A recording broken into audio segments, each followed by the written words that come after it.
గంగమ్మ చెప్పే చందమామ కథలు ఛానల్కు స్వాగతం. ఈరోజు మనం చెప్పుకునే కథ పేరు అమ్మ పులి నాన్న పులి.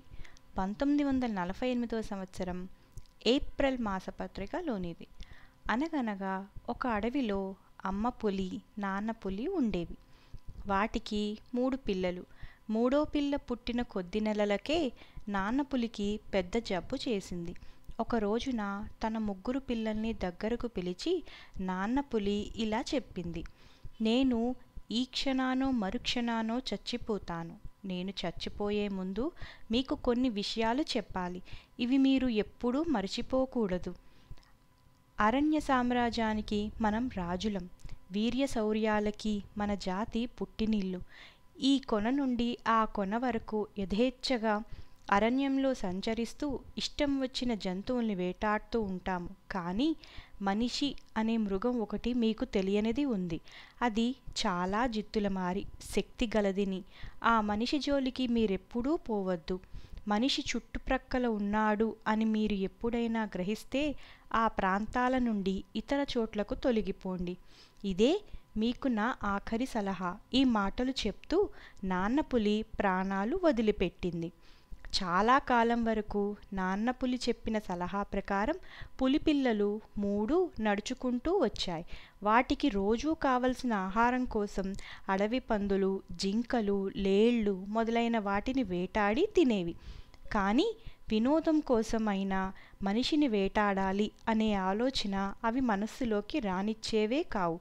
ఆ చుట్టుపట్ల ఎక్కడైనా నరసంచారం ఉన్నట్లు తెలిస్తే ఆ చోటు విడిచి దూరంగా పోయేవి.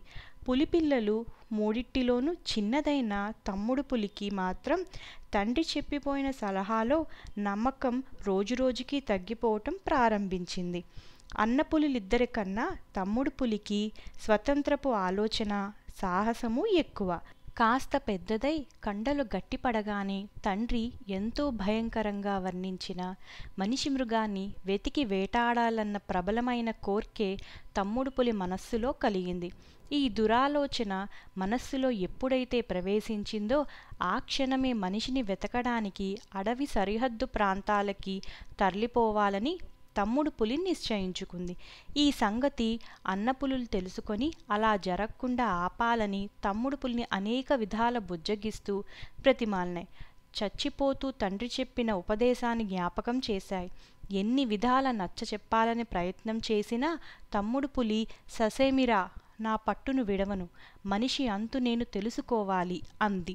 ఇంక చెప్పేది చేసేది ఏమీ లేక అమ్మ పులి, అన్నపులులు తమ్ముడు పులిని దాని కర్మానికి దాన్ని వదిలేశాయి. అంతు తెలుసుకోవాలి, వేటాడాలి అన్న యోచనే తప్ప తమ్ముడు పులి మనిషిని ఎప్పుడూ చూడనే లేదు. అందువల్ల మనిషి లక్షణాలు ఎలాగైనా ముందుగా తెలుసుకోవాలనుకుంది. వెళ్తూ వెళ్తూ ఉండగా కొంత దూరంలో ఒక ముసలి ఎద్దు ఒంటి నిండా వాతలు, దెబ్బలు గుర్తులతో బక్క చిక్కి పచ్చిక మేస్తూ కనిపించింది. తమ్ముడు పులి దగ్గరకు వెళ్ళి, ఇదిగో ఒక్కసారి తల ఎత్తు, మనిషి అంటారు నువ్వేనా అని అడిగింది. అబ్బే, నేను కాదు, చావుకు సిద్ధంగా ఉన్న ఒక ముసలి ఎద్దును నేను. మనిషితో నీకేం పని అంది బక్క చిక్కిన ఎద్దు. మరేం లేదు, మనిషిని వేటాడి మాంసం రుచి చూడాలని ఉంది అంది తమ్ముడు పులి. అమ్మయ్యో, మనిషిని వేటాడమే, ఇటువంటి పిచ్చి పిచ్చి ఆలోచనలు కట్టిపెట్టు. నా స్థితి ఎట్లా ఉందో చూడు. దీనికంతటికీ ఎవరు కారణం అనుకున్నావు? మనిషే. నా చేత బాగా చాకిరీ చేయించుకున్నంతకాలం చేయించుకొని నేను ముసలిదాన్నైనా పనిపాటలకు పనికిరాని దాన్నని తోచగానే నన్ను ఈ అడవిలోకి తోలేశాడు. స్వార్థం, తెలివితో కూడిన బలం కల జంతువు మనిషి తప్ప ఇంకొకటి ఉండబోదు. మనిషి జోలికి పోవద్దని నా సలహా అంది బక్క చిక్కిన ఎద్దు. తమ్ముడు పులికి ఈ మాటలు వింటే నవ్వు వచ్చింది. మరికొంత దూరం పోగా ఒక ముసలి ఏనుగు చర్మం ఒళ్ళంతా వేలాడుతూ ఒంటరిగా కనిపించింది. తమ్ముడు పులి ఆగి, మనిషి అంటారు నువ్వేనా అని ఏనుగును అడిగింది. ఏనుగు చేటల్లాంటి చెవుల్ని ఆడిస్తూ, అబ్బే, నేను చావుకి సిద్ధంగా ఉన్న ఏనుగుని. నీకు మనిషితో ఏం పనో నేను తెలుసుకోవచ్చా అంది.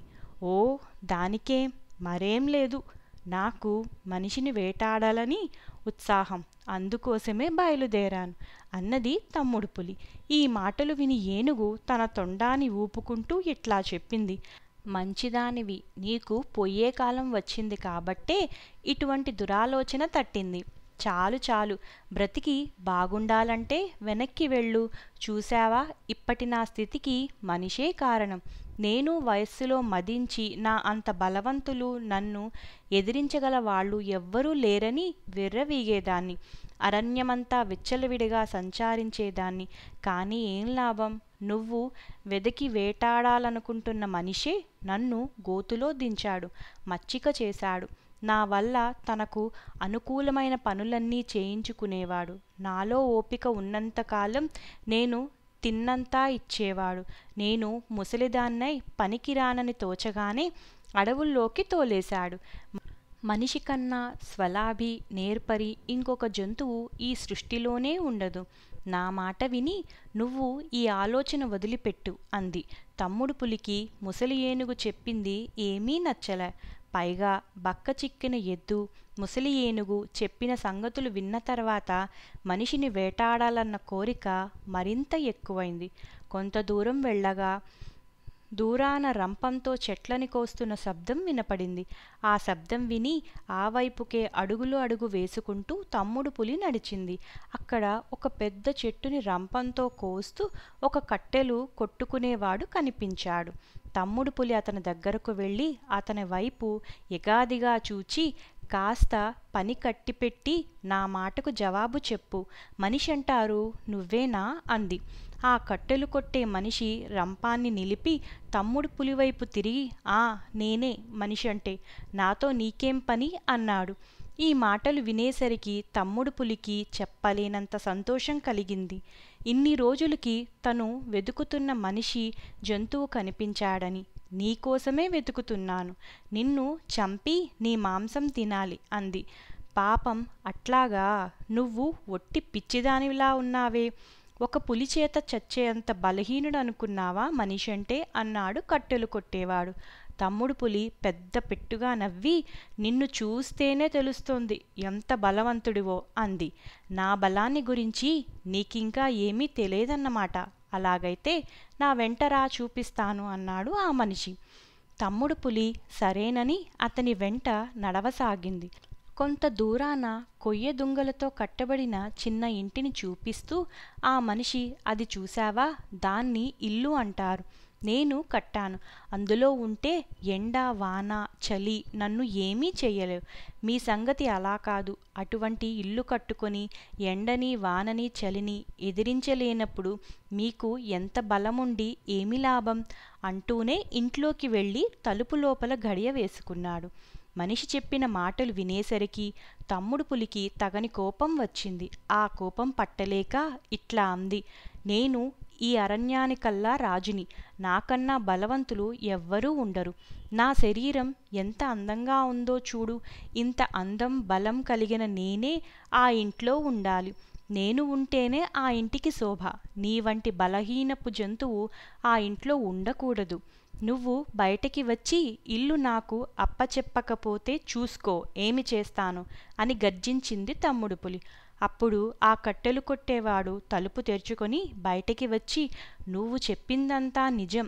ఈ ఇంట్లో నువ్వే ఉండటానికి తగిన దానివి అన్నాడు. తమ్ముడు పులి వెంటనే ఇంట్లో ప్రవేశించి అరణ్యమంతా ప్రతిధ్వనించేలాగా బిగ్గరగా గర్జించింది. కట్టెలు కొట్టే మనిషి తలుపుకు బయట గొళ్ళెం పెట్టి తన దారిని తాను వెళ్ళిపోయాడు. పాపం, తమ్ముడు పులి ఏం చేస్తుంది? బయటికి రాలేక అందులోనే ఉండిపోయింది. అలా తిండి నీళ్లు లేకుండా 4 రోజులు ఉండి అందులోనే చనిపోయింది.